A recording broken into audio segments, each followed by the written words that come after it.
इस वीडियो में हम श्रीमद् भगवद गीता के 11वें अध्याय विश्वरूप दर्शन योग का गहन अध्ययन करेंगे, जिसमें भगवान श्री कृष्ण ने अर्जुन को अपने विराट रूप का दर्शन कराया। जानिए इस अद्भुत दर्शन के पीछे का रहस्य और अर्जुन के कर्तव्य की प्रेरणा। इसे सुनकर आप समझ पाएंगे कि कैसे भगवान की सर्वव्यापकता और शक्ति हमारे जीवन के हर पहलू में जुड़ी हुई है। अध्यात्म, भक्ति और कर्म के मार्ग पर चलने की प्रेरणा के लिए इस वीडियो को जरूर देखें। श्रीमद् भगवद गीता का 11वां अध्याय विश्वरूप दर्शन योग भगवान श्री कृष्ण और अर्जुन के बीच संवाद का एक महत्वपूर्ण हिस्सा है। इस अध्याय में श्री कृष्ण ने अर्जुन को अपने विराट रूप का दर्शन कराया, जो संपूर्ण ब्रह्मांड का प्रतीक है। इस संवाद के माध्यम से भगवान ने अर्जुन को अपने ईश्वरत्व का अनुभव कराया और उनके संपूर्ण अस्तित्व की दिव्यता का बोध कराया। अध्याय की पृष्ठभूमि। महाभारत के युद्ध के मैदान में अर्जुन संशय और निराशा में डूबा हुआ था। वह युद्ध से विमुख हो गया और आत्मज्ञान के लिए श्री कृष्ण से मार्गदर्शन की याचना की। तब श्री कृष्ण ने उसे कर्म, भक्ति, ज्ञान और योग के मार्ग का उपदेश दिया। जब अर्जुन को श्री कृष्ण की शिक्षा का आंशिक बोध हुआ, तो उसने श्री कृष्ण से उनके वास्तविक रूप का दर्शन करने की विनती की। विराट रूप का दर्शन। भगवान श्री कृष्ण ने अर्जुन को दिव्य दृष्टि प्रदान की, जिससे वह उनके विराट रूप को देख सके। इस विराट रूप में श्री कृष्ण ने अर्जुन को अपने अनंत रूपों, अनगिनत चेहरों, हाथों, नेत्रों और अद्भुत रूपों का दर्शन कराया। उन्होंने संपूर्ण ब्रह्मांड को अपने भीतर समाहित किया हुआ दिखाया। इस रूप में सभी देवता, ऋषि, मनुष्य, पशु पक्षी, संपूर्ण प्रकृति, समय और कर्म आदि समाहित थे। भगवान का यह विराट रूप असंख्य रंगों और तेज से भरा था, जो अर्जुन के मन को विस्मय और भय से भर देता है। उसने देखा कि भगवान का यह रूप संसार का संचालन करने वाला, सृजन और विनाश का प्रतीक है। इस रूप में वह हर दिशा में फैले हुए थे और हर वस्तु पर अपनी शक्ति का प्रकटीकरण कर रहे थे।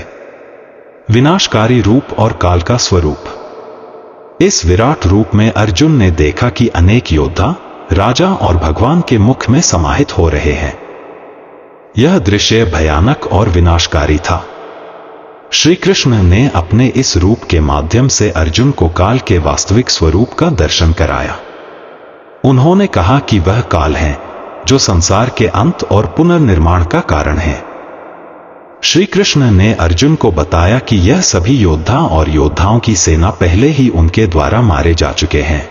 अब अर्जुन केवल निमित्त मात्र बनकर धर्म का पालन करे और अपने कर्तव्य का पालन करे।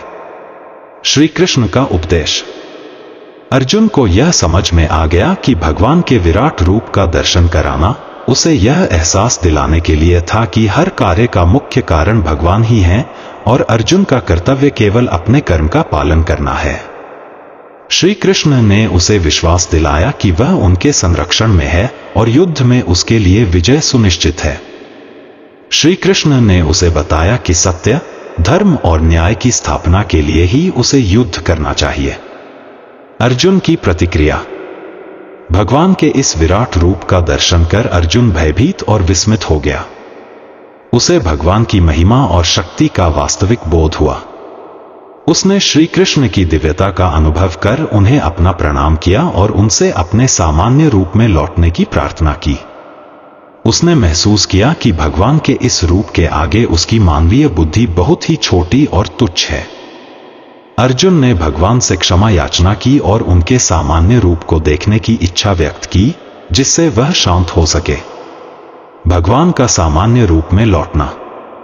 भगवान श्री कृष्ण ने अर्जुन की विनती सुनकर अपने सामान्य रूप में वापस लौट आए और उसे सांत्वना दी।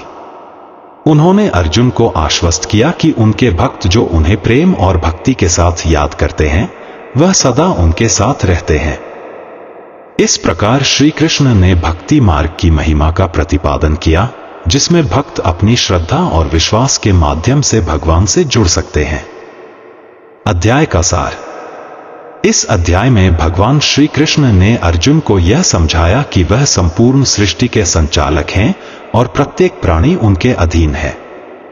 उन्होंने अर्जुन को बताया कि हर व्यक्ति को अपने कर्म का पालन करते हुए भगवत भक्ति में लीन रहना चाहिए। भगवान का विराट रूप यह दर्शाता है कि वे अनंत हैं और सृष्टि के हर घटक में विद्यमान हैं। काल का स्वरूप यह बताता है कि संसार में कुछ भी स्थायी नहीं है, जन्म और मृत्यु का चक्र सदा चलता रहता है। भगवान के इस विराट रूप के दर्शन का उद्देश्य अर्जुन को उसके कर्तव्य की ओर प्रेरित करना और उसे यह समझाना था कि जो कार्य धर्म और सत्य के लिए होता है, उसमें किसी भी प्रकार का मोह या भय नहीं होना चाहिए।